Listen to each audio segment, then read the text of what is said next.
Everyone here, hello, my name is Justin Reish. I'm the program director of this National Church for Leadership Center.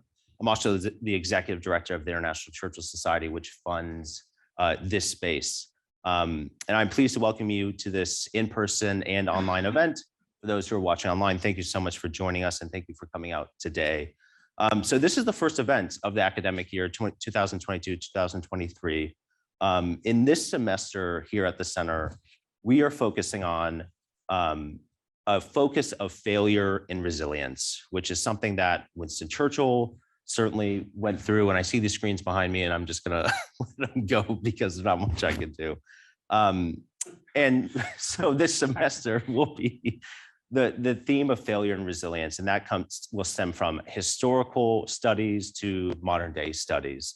And this first program will be discussing the resilience of the American Constitution. And I can really think of no better qualified person than our guest, Dr. Jeffrey Rosen. Jeff is a professor of law at George Washington University Law School. He's also the president and CEO of the National Constitution Center in Philadelphia. He's written numerous books on the Constitution and the history of the Supreme Court. And he is a contributing editor at The Atlantic magazine. Jeff, thank you for your time. I know you're very busy. Thank you for coming today. Wonderful to be here. So before I begin, I want to remind everyone both online and in person two things. This conversation is being recorded. It will be available to watch on the Society's YouTube page a little later, probably next week. And then we would love your questions. So once I have my discussion with Jeff, I'll grab a mic and I can run around and ask any questions or have him answer any questions that you have both online and in person. So I think a great place to start, Jeff, is, many commentators in the press over the past couple of years have been warning of this impending collapse of American democracy. They've made these statements since in the aftermath of recent events such as high-profile court cases, which I'm sure we'll talk about, and then, of course, the attack on the Capitol in January 2021. And the American democracy itself is enshrined and rooted in this document, which is now more than 225 years old. And if I can say, oftentimes America has found itself in very perilous moments, and many commentators are saying this is a very perilous moment. And so my first question, Jeff, for you is, am I wrong to think that actually American democracy is doing well and is healthy? And all of that is because of the robustness of this Constitution that's, as I said, more than 200 years old. Am I wrong to think that we're actually okay and that we'll be okay? Well, we'll see, as they say. But one thing we can say is that the Constitution has carried us through, and all signs suggest that it will continue to carry us through. So as it happens, just this morning, I was reading Lincoln, and it's 1856, and there's mob violence in the streets. And what's so striking is that he uses the Constitution and the Declaration as a touchstone. And he, soon after, is standing in front of Independence Hall and says, "I've never had an idea politically that didn't come from the Declaration. I'd rather be assassinated on this spot than abandon the principles of the Declaration as reflected in the Constitution." And of course, it took the war. The war came to actually fulfill the promise of the Declaration and enshrine the promise of equality in the Constitution. But it's so striking in the debates leading up to the Civil War and after that the Constitution and the Declaration are a touchstone. They are today as well. And let's remind ourselves, what is the standard for the Constitution thriving? Well, it's that it continues to provide a structure of debate, and for civil disagreement, avoiding violence in the streets. Now, January 6th was, had it succeeded, would have been an existential challenge to the Constitution. A mob-led violent coup storming government buildings was exactly the crisis the framers were trying to avoid. In Shays' Rebellion, when they see farmers mobbing courthouses in Western Massachusetts, the reason they frame the Constitution is to create a government strong enough to put down that kind of mob violence, but restrained enough to protect liberty. But of course, after January 6th, the system held. The coup was put down. charges of election fraud were unanimously rejected by every judge who considered the question, and the peaceful transfer of power took place. So far, the Constitution has held, and it is remarkable, that there are challenges to democracy around the world, which we see in various forms. The American Constitution is uniquely embraced as the unifying feature in a way that's allowing us to resolve our disputes so far peaceably. And that's why I guess we can be cautiously optimistic that the system will continue to hold. Yeah, I'm sorry. So for those who are looking, I have no idea why these TVs are going like this. They have been on for if I turn it off, it turns off the Zoom call. I'm sorry. Yeah. So forgive the technology issue. You know, on the longevity of the Constitution, why do you think the longevity, you know, is it what about the document, or maybe it's the judges or the people it governs? So from what you just said, it seems like the people, it responds, the Constitution responds to challenges that are political, that are, you know, socioeconomic, you know, economic problems. Did the founders, beyond just mob violence, what else did the founders, do you think, foresaw that this Constitution could help, you know, mediate? Preventing the president from being a king, preventing one person from having all the power. What's the big difference between the US Constitution and the Russian Constitution? It's not a beautiful Bill of Rights. The Russian Constitution has a beautiful Bill of Rights. It's not even the document itself. A bunch of high school kids recently mistook the Russian Constitution for the US one because it reads similarly. The difference is that in America, the president can't start a war on his own. He can't rip up the rule of law and change it at his will. He can't murderously bend the government to serve his personal ends, because power resides in we the people. That was the great innovation. It was a political innovation, and it was a philosophical one that the framers, led by people like James Wilson and other students of the Scottish Enlightenment, of course, Madison and Hamilton and all the framers, recognized that in Britain, the king in parliament had all the power. In theory, the king was sovereign, and in practice, he was represented by the prime minister, who could do whatever he wanted as long as he had a parliamentary majority. In America, we the people are sovereign, and that's why no one branch of government gets to speak in our name. The president has limited powers, so do Congress, so do the courts, and only when all three branches agree can you start a war, for example, or change taxes. So that simple but extraordinarily powerful innovation has carried us through in a really profound way. Maybe even more significantly than the Bill of Rights, which is our other greatest export, because it's such an inspiring principle. It is significant that the framers, led by Madison, originally didn't think a Bill of Rights was a good idea. They thought it was unnecessary or dangerous. Unnecessary because our rights come from God or nature, not from government. So there's no reason to write them down. Congress can't abridge free speech because it's not given the power to do that. And it's dangerous because if you write certain rights down, people might wrongly think if a right isn't written down, it's not protected. Madison changed his mind. The Bill of Rights has proved to, of course, be the text that the Supreme Court has rallied around to enforce limits on government power. But at a time when the courts and the Congress and the presidency are all very polarized, it's worth remembering that for most of American history, including at the founding, it wasn't the Bill of Rights that was the main protector of liberty. It was the separation of powers. So if I can ask you to describe, I heard you on a great podcast, and you were describing the 4 eras of the Supreme Court's interpretation of the Constitution. Can you describe what those 4 eras are? The first was the founding, of course, when the Articles of Confederation were replaced by the Constitution. The second was Reconstruction, when after the Civil War, the Constitution was remade, perfected with 3 amendments that ended slavery, guaranteed equality, and gave African-American men the right to vote, the 13th, 14th, and 15th Amendment. The third era of constitutional change was the New Deal. And that was a time when the court dramatically expanded its vision of congressional power, overturned decisions that had been limiting the New Deal regulatory state, and also, as expanded in the Warren era, began much more vigorously to protect individual liberties, not only free speech, but also a right to privacy. I'm just being descriptive here. I'm not saying whether you can think that this is a good or bad thing, but I think the new Supreme Court majority that crystallized last term represents the beginning of a fourth era, which is the beginning, which is you can call the Originalist Era.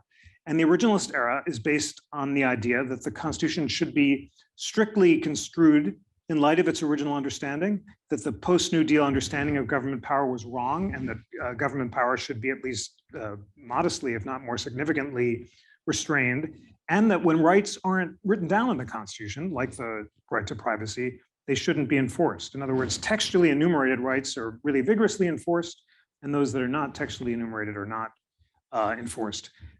So that's why I think this is the fourth era. It's striking that the other three eras came about through war, and the founding, the revolution, and the Civil War, or through sustained political coalitions, which was the New Deal coalition. The Originalist one is judge-led, although it reflected a longstanding political coalition that thought that the Warren Court had gone too far. And what we now face is the interesting possibility of a court at odds with the deep currents of public opinion in some areas. Now, it's really complicated because in some areas, the court's in step with public opinion. If, for example, it overturns affirmative action, as many expect this year, that seems to be supported by 73% of the country. Whereas on abortion, it seems to be out of step.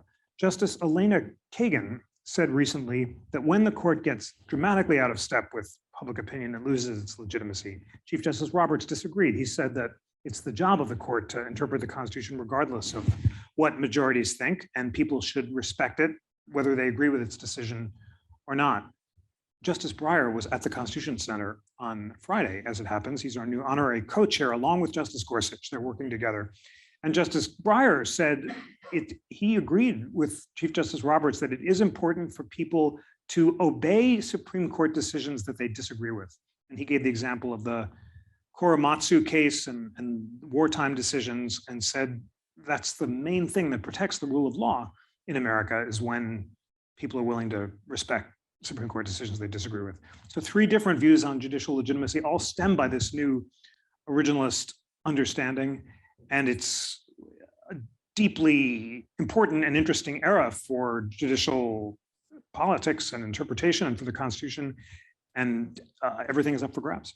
It's interesting from my reading of your last comments. It seems like not you, but the Constitution itself somewhat absolves, because it's not a person, it's not a politician. It doesn't have feelings, of course.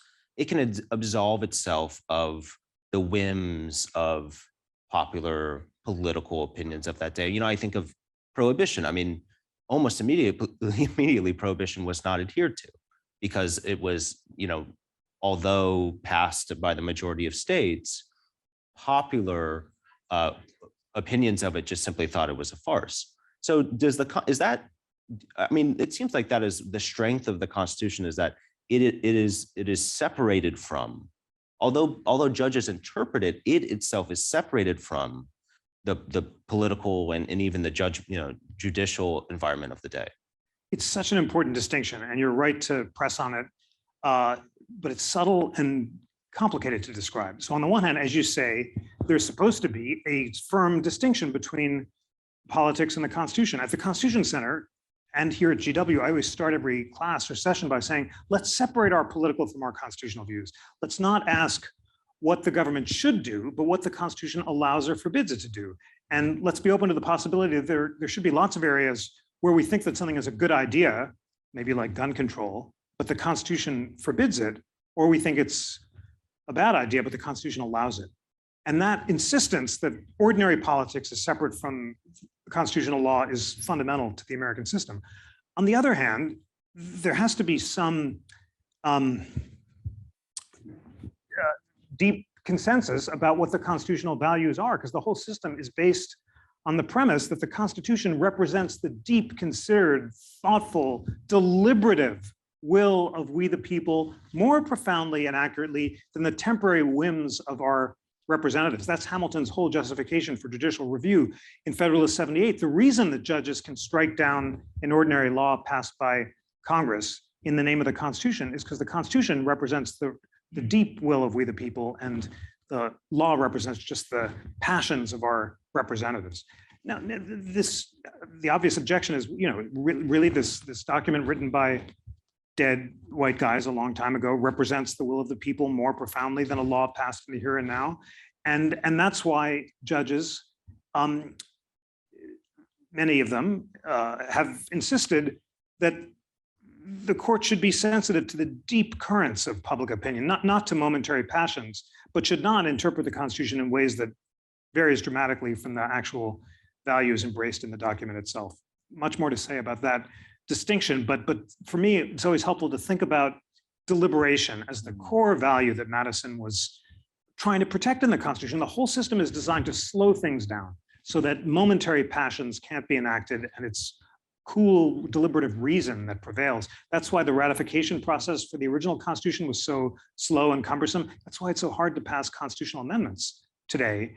And it's so important to preserve that distinction between constitutional reasoning and legislative reasoning. I'm glad you brought up amendments, because one of the most, to me, fascinating parts of our Constitution is its ability to be amended. Of course, I brought Prohibition, which was amended one way and then amended back. The last amendment, insignificant, not insignificant, but small, was in 1991 and 92, but the last major amendment was 71. It's been 50 years since that amendment. In the first half of the 20th century, it was amended 7 times. I had a friend from the UK say to me, like, it seems like the dearth of amendments in the past few decades has negatively affected the body politic. Do you think that's true? Do you think that amendments represent a healthier democracy? Let me answer that by sharing a really exciting and surprising project that we just launched last week at the Constitution Center. We held a virtual constitutional convention, and here's how it happened. We'd commissioned 3 teams, liberal, conservative, and progressive scholars, to meet in a state of Zoom, essentially, because it was during COVID, and to draft constitutional amendments. And the 3 teams met on their own, and they produced their amendments, and everyone was struck by the fact that several of the teams agreed on the topics for amendments. For example, the conservatives and progressives agreed on the need for some kind of electoral college reform, and also all 3 teams agreed on 18-year term limits for Supreme Court justices. So we thought, well, why don't we reconvene this group and hold an actual virtual convention and see if they can agree on the text of amendments. Mm-hmm. And by gosh, if they didn't agree on and propose 5 amendments to the Constitution. This was a 2-session convention in a state of Zoom and then a bit of email follow-up. But the delegates were so well informed, and there was such broad consensus that here are the amendments they proposed. First, 18-year term limits for justices. Second, making it slightly easier to convict for impeachment, although slightly harder to indict in the House, but changing the impeachment rules. Third, eliminating the birthright citizenship requirement for president. Fourth, the legislative veto, allowing Congress to repudiate executive actions that it disagrees with by majority vote, which it could do before the Chadha decision not a few decades ago. And the final amendment was making it easier to amend a bit, just reducing the threshold from 3/4 to 2/3 for ratification, and I think 2/3 to 3/5, 66% to 60% to propose amendments. This, for me, was a remarkable demonstration that for all of the polarization today, these are really distinguished constitutional scholars of very different perspectives, from Robbie George and Michael McConnell on the right to Carolyn Fredrickson, Jamal Green, and Melissa Murray on the left. And they all agreed on the actual text of amendments. It suggests that there's more consensus about good government reforms than I would have thought. They weren't able to agree on an electoral college amendment for various reasons. The libertarians actually didn't want that. But there was real consensus. So then you ask, would it be better if there were more amendments? Well, I was persuaded by this project that these 5 amendments would be a good idea because there's so much consensus around them, although I'm not confident that there's enough consensus to get them proposed by Congress and ratified by 3/4 of the states. And it's really striking how much contingency there is in amendments. In that wave of amendment proposals that you mentioned in the 70s, an electoral college amendment almost passed. Birch Bayh proposed one in it was in the Judiciary Committee. It was supported by President Nixon and the Democratic presidential candidates. And had it been proposed by the Senate, would have immediately been ratified by the states. But it was a couple Southern senators that didn't want it, and it died. And now, of course, the whole question has been polarized. So timing is important, as the 27th Amendment shows too. But as you said, proposed in the original Bill of Rights and then ratified 2 centuries later because a student wrote a term paper on how it could have been ratified, got a bad grade, and then it got ratified, and I think he got the grade changed.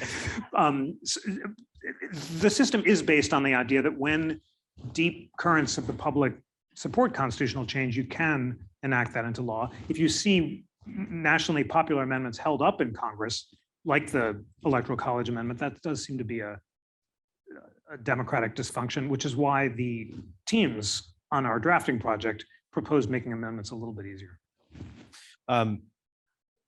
You said, I've heard, in doing my research, I heard you say that you can understand all of constitutional law through the 9th Amendment, which states the enumeration in the Constitution of certain rights shall not be construed to deny or disparage others retained by the people.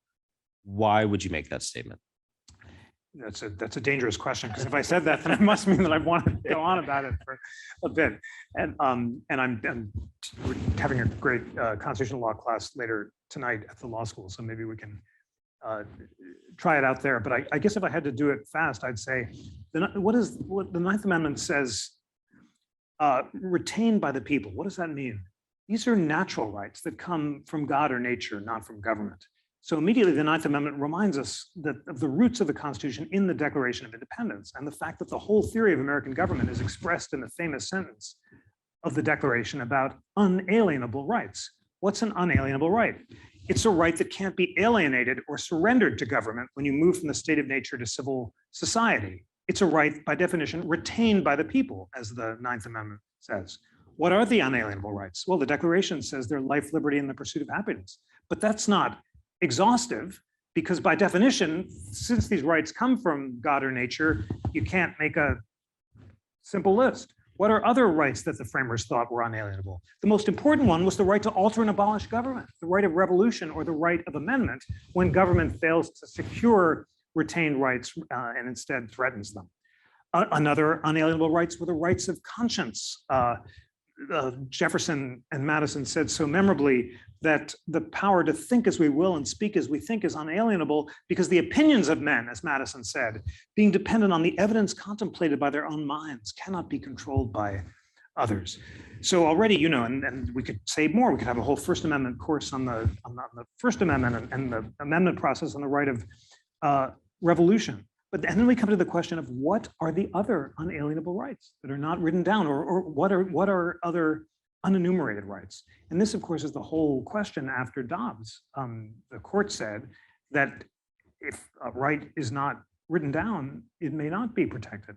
Justice Thomas in Dobbs said that he questioned the entire doctrine of unenumerated rights, at least when located in the due process clause of the Constitution. It's a doctrine called substantive due process, and he wanted to reject the whole thing. Well, hold on, what about the privileges or immunities clause? That's another part of the 14th Amendment that was originally understood to protect unenumerated rights, and then we're off and running. So you can see how rich this idea of the 9th Amendment is, and mostly it encapsulates all of the debates about constitutional interpretation that were so vital during the 20th century, pitting justices who believed in great deference, like Justice Felix Frankfurter, against those who wanted to only enforce enumerated rights, like Justice Hugo Black. And these are parallels of the debates that we're seeing on the court today between the originalist justices who want to interpret the Constitution only in light of its text, history, and tradition, and the liberal justices who believe in a more living constitution and would turn to other interpretive methods to enforce rights. So that's why the Ninth Amendment is so much fun. Do you know the history behind the, like, who wrote it, like who insisted, who amongst those guys was like, yeah, we really got to add this clause? You know, I should know this off the top of my head because I really dug into it a long time ago. Madison drafted all of the amendments by cutting and pasting from the Revolutionary Era state constitutions. And we have them online at the Constitution Center. It's fascinating to see the different texts all being condensed. But off the top of my head, and we can check after the show, I don't think there were Ninth Amendment analogs in the state constitutions because the state governments, unlike Congress, were not those of limited powers. They had unlimited police power unless the right was enumerated. So I think I'm going to say that it was Madison who drafted it. We know that it responded to his concern. One of his two big concerns was, don't assume if the right isn't written down, it's not protected. So he certainly wanted to include it as an interpretive rule, basically not necessarily a source of natural rights, because the rights come from God or nature, not from the text, but just a reminder, don't read the Constitution in a way that says if it's not written down, it's not protected. I'll just go on, as I state that interpretive rule, the claim of the textualists that if a right is not written down, it's not protected, is directly contradicted by the Ninth Amendment. The Ninth Amendment says, don't do that. Don't interpret the Constitution that way. Now, it doesn't tell us which rights that aren't written down are not protected, which is why you might say, as a prudential matter, let's stick to the text because we don't want to let judges make up rights.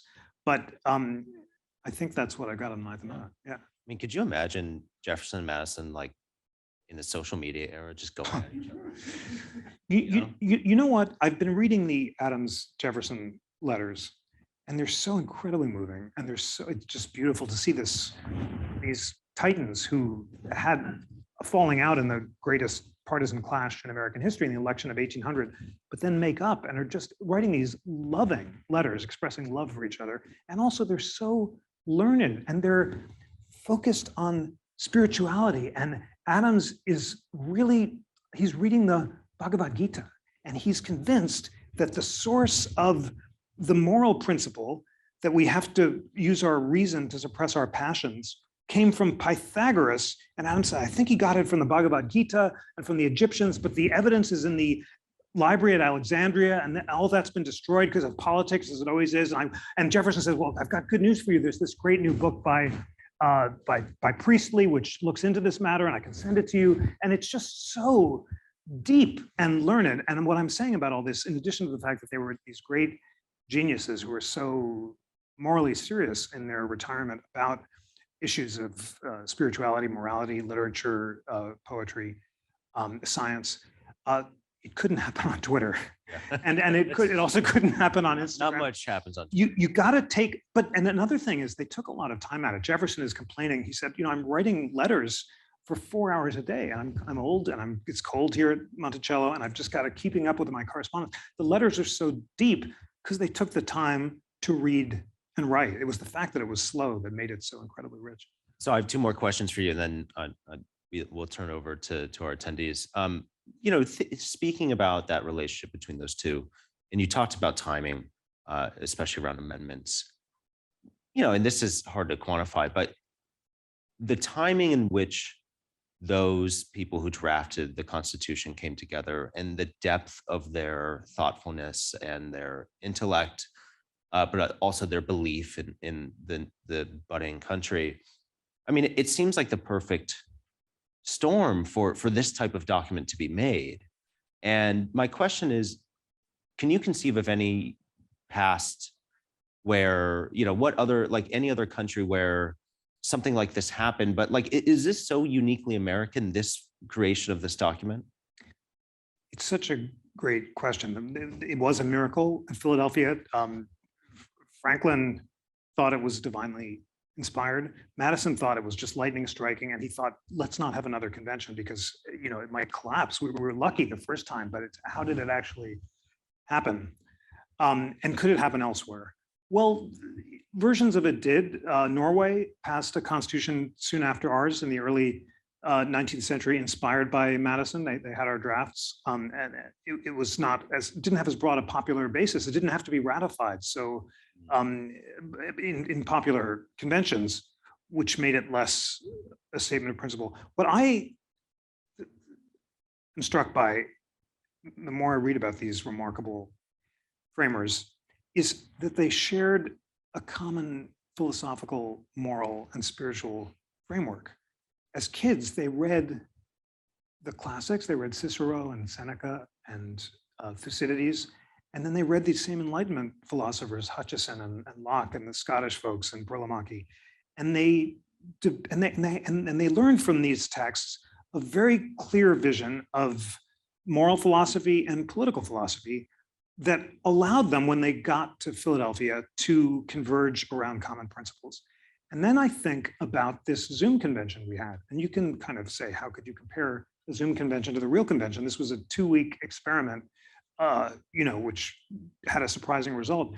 But I have to tell you that when I was listening to the Zoom convention just over the 2 days, I had a sense that I was listening to the modern framers, because the quality of debate was so high and it was so thoughtful, and they were able to engage because they shared common principles. And suddenly I thought, well, maybe it could be possible again with the right delegates under the right circumstances. It was just, and of course our convention was unlike theirs, was diverse. There were men and women. There was racial and ethnic and other diversity. But there was the shared principles were the Constitution. These were all constitutional lawyers and historians who, although some were liberal and some were conservative, had been educated in this common framework. So I think it's about the idea. It's about the ideas, and that it brings us back to the first question. Will the Constitution hold us together? It does hold us together. It provides this common framework for debate, not for agreement, but for respectful agreement and disagreement, and that's why, in this terribly polarized time where I'm not, of course, it would be foolish to have any hope of consensus on politics, because there isn't any. There's tremendous, fierce, seemingly intractable disagreement about politics. I do think that there is an agreement about the Constitution. So my last question is 2 parts. If you can choose, what's your favorite amendment? What's your least favorite amendment? So it isn't, well, it's not and you fair. can't say prohibition for the least favorite. It's not fair because, and also like parents, I'm not allowed to have. It's just not, it's unconstitutional at the Constitution Center. Yeah. There's no question. Well, you're. But well, I mean, there's some pretty obvious. It's impossible. Well, for the least favorite, there's the wicked ones that were, amended out by the Civil War, of course, the compromises over slavery are obviously the worst amendments, and were thankfully repudiated. But it's an obvious one. But I just love it so much that the First Amendment is so powerful because it protects not only speech but all the 5 freedoms: freedom of religion, petition, press, and assembly, all encapsulated in this idea of freedom of conscience. And just last spring, we opened at the Constitution Center the First Amendment tablet. That's right. Remember the old tablet that was outside the museum building on Pennsylvania? The museum closed, and the museum gave the tablet to us. So 75 tons of marble, 50 feet high, disassembled, taken to I-95, and then put up at the Constitution Center in this glorious space that's about as big as this room, or twice as big, overlooking Independence Hall. It's the most inspiring view in America, with the shining text of the First Amendment behind us. So I had to say something. And what I wanted to say was to talk about 2 texts: Jefferson's Bill on Religious Freedom and Brandeis's opinion in Whitney in California. And Brandeis reads Jefferson when he writes Whitney and tracks Jefferson's 4 reasons for protecting freedom of speech. And he encapsulates them into this glorious sentence. I didn't mean to do this as a party trick, but I've sort of worked up to this. Shall I share the Brandeis paragraph? It's so beautiful. Here it is. Whenever I mention it, I can't help reciting this party trick. This is Brandeis and Whitney channeling Jefferson on why free speech matters. And we're standing in front of Independence Hall, and I decided to actually look at Independence Hall while I was speaking and kind of feel the light emerging from Independence Hall as Jefferson's words and reflected by Brandeis happened. It was a really meaningful moment. But here, I'll just give it to you. Brandeis says, those who won our revolution believed that the final end of the state was to make men free to develop their faculties, and that in its government, the deliberative forces should prevail over the arbitrary. They valued liberty both as an end and as a means. They believed liberty to be the secret of happiness and courage to be the secret of liberty, a quotation from Pericles' funeral oration. They believed that freedom to think as you will and to speak as you think, a quotation from Cato's letters, are means indispensable to the discovery and spread of political truth, that without free speech and assembly, discussion would be futile, that with them, discussion affords ordinarily adequate protection against the dissemination of noxious doctrine, that the greatest threat to freedom is an inert people, that public discussion is a political duty, and that this should be a fundamental principle of the American government. It's just glorious, and it just encapsulates everything we've been talking about. It shows us the connection between the Declaration, the Constitution, and the Bill of Rights. It reminds us about the rights of conscience being unalienable. It reminds us why the Constitution exists, to ensure the public discussion that is necessary for self-government. And it also reminds us of the need to hold our leaders under check so that we, the people, are sovereign. So it's glorious, and that's why I love freedom of conscience in the First Amendment.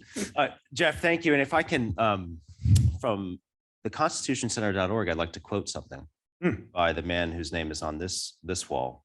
Quote, and Churchill said this, quote, "I hold that governments are meant to be and must remain the servants of the citizens, that states and federations only come into existence and can only be justified by preserving the life, liberty, and pursuit of happiness in the homes and families of individuals." So, not just being a half American, but that sort of liberty, inspired, of course, the man on the wall who I'm referring to, but it must be the enduring, if you can grab one word, it must be liberty. Well, wouldn't want to grab, equality is good too. Equal liberty is good too, and happiness is important. Yeah. But that's fascinating and so significant that the great Churchill quoted the Declaration and embraced it as a principle of Anglo-American liberty. And it's so meaningful to be here at the Churchill Center, and the inheritance from England of liberty, the common law, due process, and a constrained government accountable to the people is one that we share. And it's so meaningful to have these conversations here at the Churchill Center, thinking about the similarities between the British and the American Constitution, which are far less, the differences are far less important than the similarities, and they're encapsulated by that Churchill quote. Well, Jeff, thank you. And so, please raise your hand and we'll start with you, and you can just speak loudly. There are some mics above you.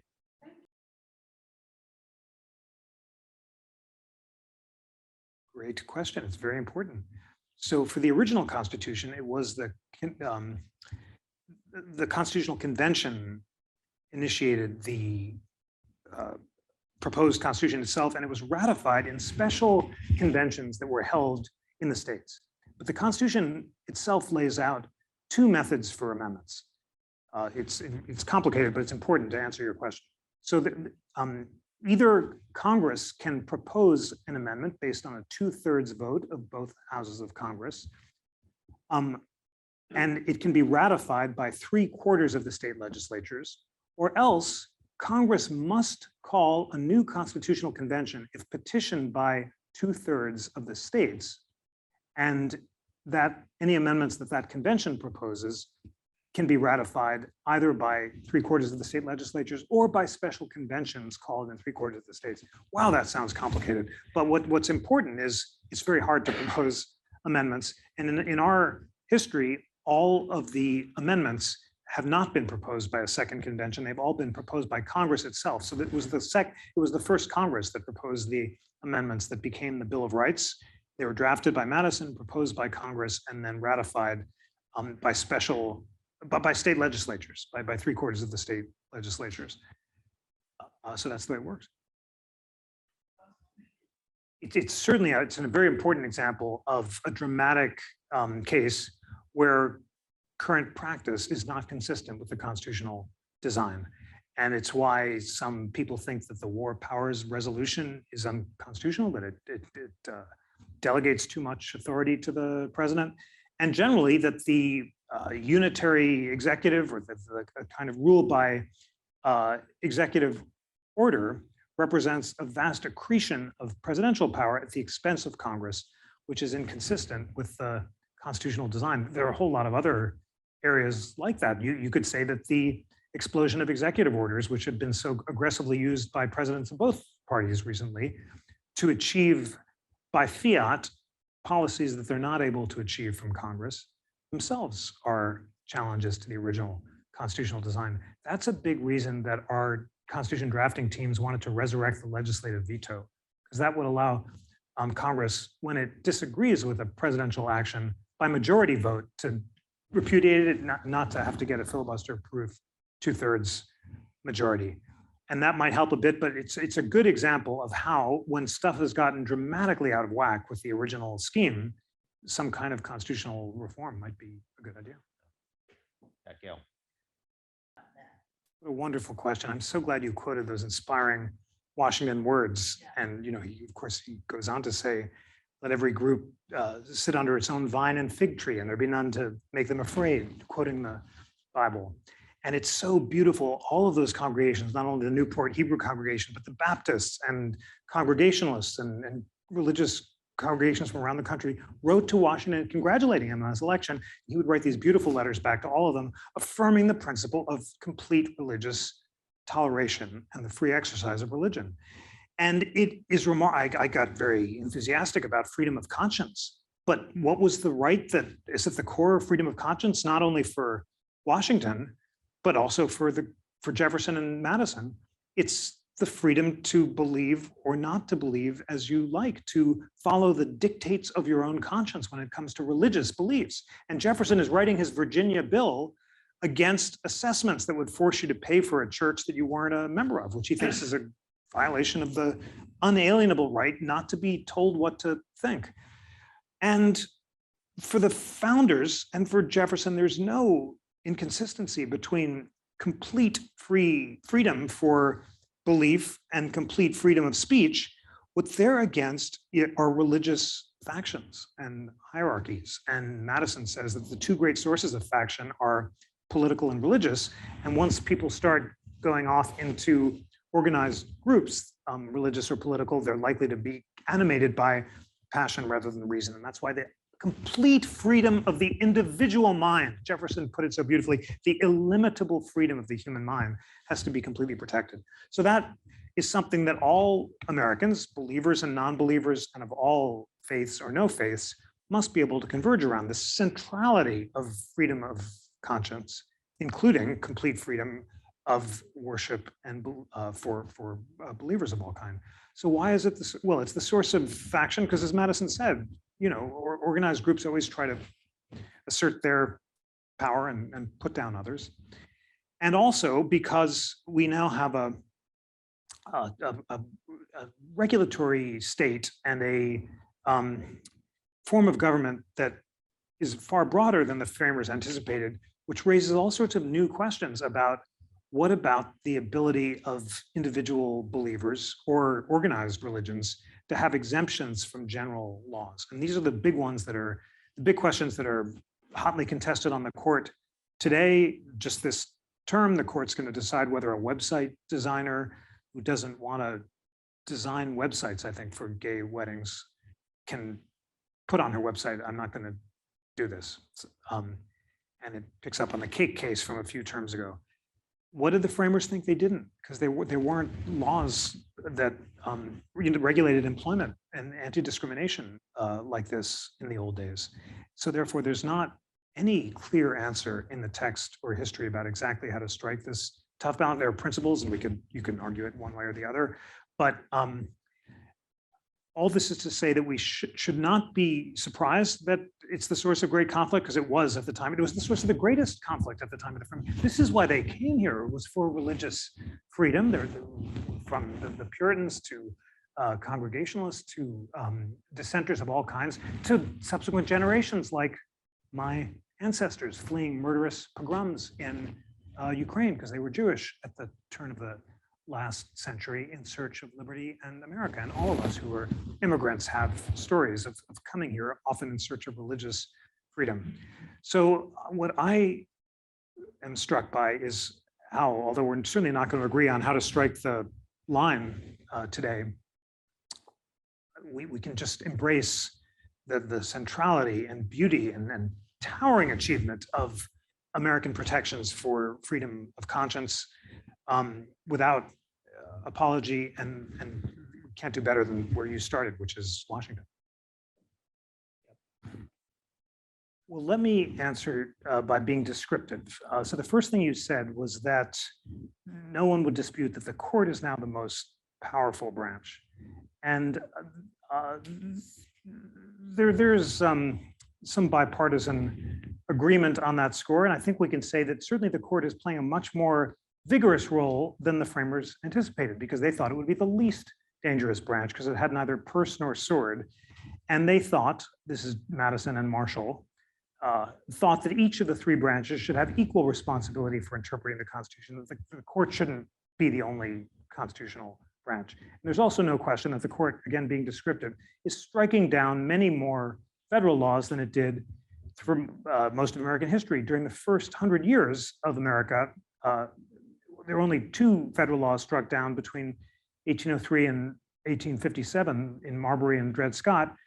By contrast, between 95 and 2006, something like 27 federal laws, the number is rising a lot. So it's definitely much more active. Whether that's a good or bad idea will depend on what you think of the merits of the decisions. And then you say, well, some people say the court is illegitimate because of the appointment process and Eric Garland and the vagaries of vacancies, which have, and Bush v. Gore and so forth. Well, there are arguments along those lines, and there were similar arguments against the legitimacy of the court in the election of 1800, when after the midnight judges, Adams is signing the commissions at the last minute, the incoming Republicans, the outgoing Federalists, cancel the Supreme Court term and then reduce the size of the court to prevent Jefferson from making any appointments. And then once Jefferson gets in, he repeals the act and makes the appointments. And the same thing happened after the Civil War. So it's true that at really hotly contested times in American history, like 1800 and the Civil War, and today, there have been substantial numbers of Americans who think the court is either wrong or illegitimate and have tried to change its size. We also saw that with the court packing attempt in the 30s. This time around, there are not votes to court pack, so it's not going to happen. Whether you think it's a good idea or not, it would require a filibuster-proof majority, and the Congress doesn't have that. And then finally, you raise important questions about legitimacy, and it gets back to Justices Kagan and Breyer.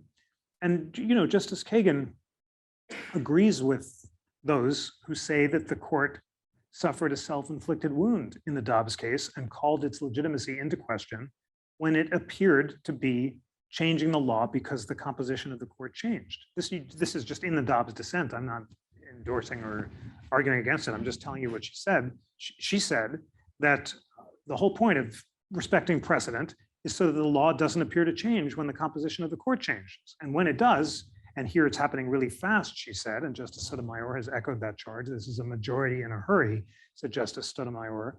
Then the stench of illegitimacy will hang over the court, as Justice Sotomayor said. So you are, your points are fully endorsed by the dissenters on the Supreme Court. Now, you said that's leading some people to say we're not going to obey the court. Justices Kagan and Sotomayor have not said that. Justice Breyer at the Constitution Center explicitly rejected that claim. He said that whether you agree with these decisions or not, and even if you think the court is calling its legitimacy into question, you've got to obey the decisions, because if you don't, we have no rule of law. And if we have no rule of law, then we have lost our Constitution and our freedom. So that's Justice Breyer's position, and I think that may be shared by the dissenting justices too, who certainly are not urging people in their dissents to take to the streets and to take the law into their own hands. So it kind of brings us back to just, is the Constitution going to bind us? And the Constitution is a rule of decision. It says the Supreme Court can interpret the law. And therefore, under our system, if you disagree with the court, you have to find other grounds for protesting its decisions or seeking constitutional change, which in the case of abortion right now generally involve activism at the state level, because that's what our system sets up. But Well, I don't think that's right. Yeah, we're just about to read the Dobbs dissent in full in common law class next week. And they make several legal arguments. First, they argue that the majority's use of text, history, and tradition is so opportunistic that it represents a kind of whack-a-mole, to use Justice Kagan's analogy.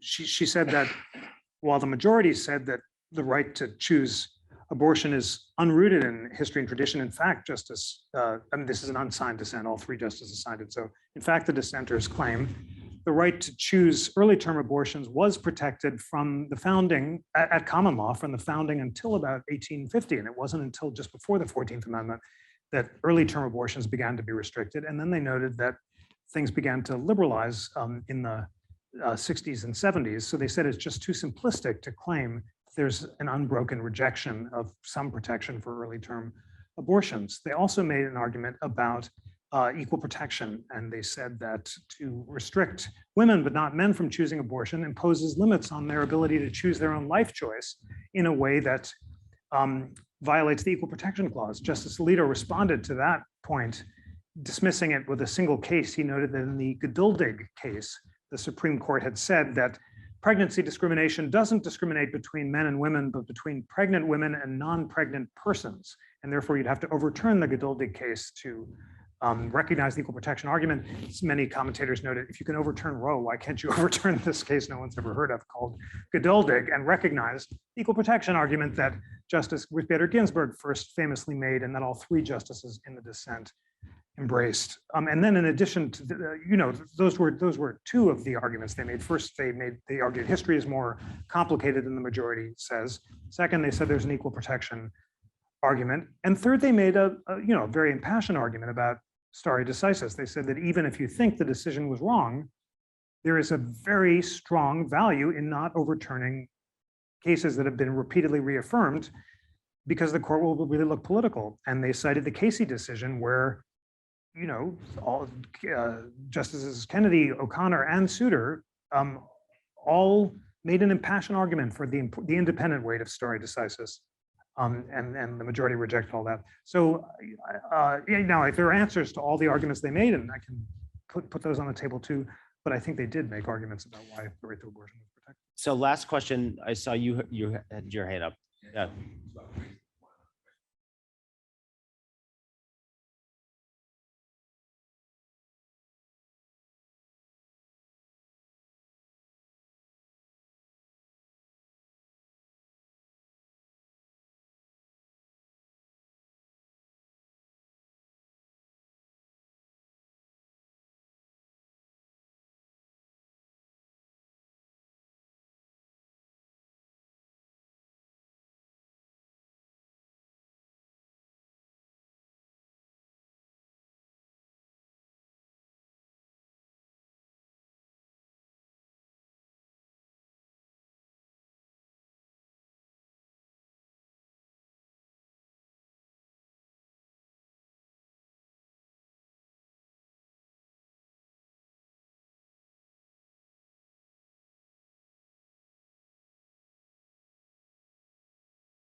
I'm glad you brought that up, and I just want to say I should have asked about state sovereignty, which is what feeds into that legitimacy. But please answer his question. Well, it's such a great point. I mean, you started off by saying the really distinctive part of the system is that the states have different solutions to these constitutional questions. 51 Constitutions is the name of a great book by Judge Jeff Sutton, arguing that this is the strength of the system. Each is a laboratory of democracy, to use Justice Louis Brandeis's phrase. And Judge Sutton says, if you don't like the constitutional protections in one state, you can go to another. And also state constitutions are much easier to amend than the federal one. So California has a right to privacy, for example. And as we're seeing in this abortion debate, if the legislatures do stuff that the people don't want, they can pass amendments to their state constitutions by majority vote, often by referenda. So this is generally seen as a strength of the system. But then you say there's some situations where maybe there should be a national rule. If it's really true that some states don't consider it, if it legalize marijuana, how would it be fair to punish people for using stuff that's legal to grow in another state? And that just, when you put your finger on it, is the really tough question. What are there certain rights that are so fundamental that they've got to be national? That's also the abortion debate. Obviously, some people say this is not something that individual states should be deciding on their own because the right to choose abortion is so fundamental. So this tension, this conflict is so profound at the founding. There are two big debates at the convention. One is the status of slavery and the compromises that were made there. And as you said, it wasn't remedied until the post-Civil War amendments. And the other is the balance between federal and state government. And the framers are very keen in insisting that the ultimate power resides in we the people, but that the states have residual sovereignty. Now, the question of whether the states had independent sovereignty so that they could secede was the big question that led to the Civil War. And Lincoln denied the power of states to secede because he said, since we the people of the whole United States made the Union, and because the Union even preceded the Constitution, was in the Declaration, individual states had no sovereignty. Only the whole people could change the Union. The South disagreed. They lost the Civil War. Some think that Lincoln won. But now there's the whole point of the originalist Constitution is not only to restrain federal power, but also to resurrect state sovereignty and the 10th Amendment, and to insist that states have residual power to resist federal authority and to make that real. So what I'm saying in response to your phenomenally good question is, it's really complicated, as all good constitutional questions are. It's like, what? Give me the answer here. But where to strike the balance is really tough. It definitely varies area by area, which is why marijuana might be different than abortion. But you're right that it's good that we didn't finish this discussion without talking about the states and their constitution and their sovereignty, because you can't understand the American system. Very arbitrary. It's really true, and also the power of the state executives, that they were able to do that. Absolutely. Unlike the feds with their mandatory minimum sentences and stuff, they may have less discretion to do that. Really, really important. But I'll check out Judge Sutton's book, because it's 51. No, it's called 51 Imperfect Solutions. Is the title, and he's a more conservative judge, but he's saying the best thing liberals can do now that the Supreme Court is conservative is rediscover those state constitutions and make arguments at the state level. Yeah. Jeff, thank you very much. This was a wonderful discussion. Thank you. Thanks to all of you. Thank you for taking the time. And thank you all for coming.